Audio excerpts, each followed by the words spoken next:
Hey guys, I wanted to shoot another quick video. Had another question come in from one of your peers from actually lesson 10.1, 10.1 number 38. A question that's asking us to find the angle between two lines. So let's take a look at this. So in this problem, we're told to find asked to find the angle between the lines in both radians and degrees.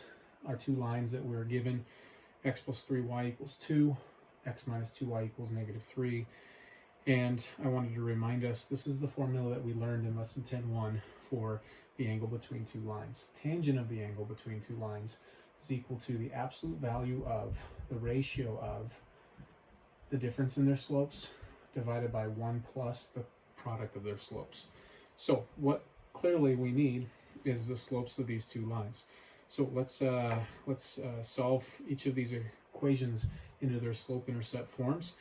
And this one, to solve for y, we need to subtract x and divide by negative 2. So that would be negative 2y equals negative x minus 3. Divide by negative 2, that makes 1/2 x plus 3/2. We don't care about that.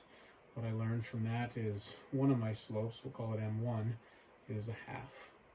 Okay, now we'll take this one and we'll solve for slope-intercept form as well.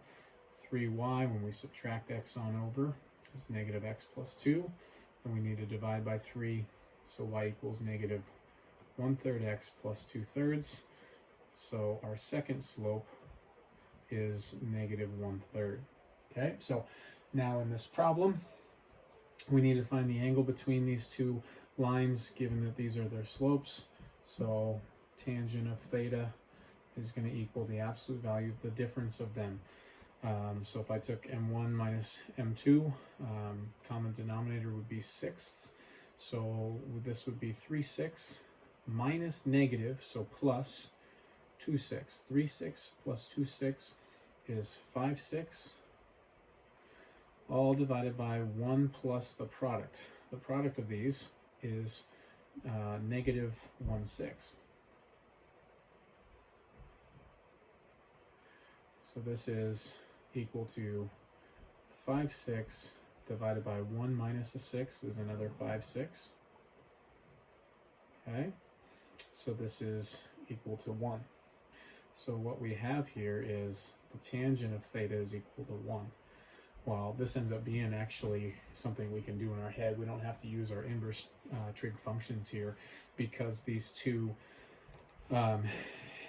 because we have the tangent ratio equaling 1, we're looking for where is sine over cosine 1, or where is sine and cosine the same value, the same ratio, and that's at that's at pi over 4, where we get our root 2 over 2. So right now we know that theta is pi over 4 in radians, which is 45 degrees.